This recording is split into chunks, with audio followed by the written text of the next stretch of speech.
Aujourd'hui, on se retrouve pour parler de la prime d'un personnage légendaire dans le monde de One Piece qui a soumis les empereurs et menacé le roi du monde, Im. Oui, Rock Stick Zebek. Déjà, il faut supposer que Brognon est tort lorsqu'il dit que les primes de Roger et Barbe Blanche sont les plus élevées du monde de la piraterie.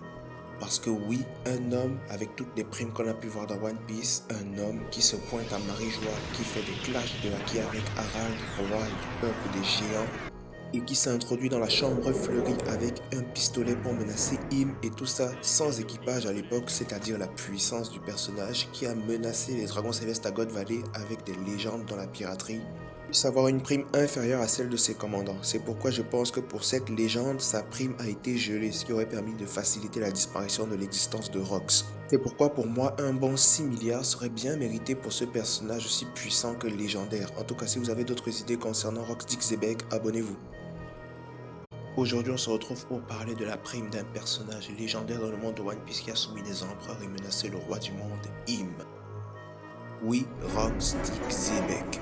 Déjà, il faut supposer que Brognon est tort lorsqu'il dit que les primes de Roger et Barbe Blanche sont les plus élevées du monde de la piraterie.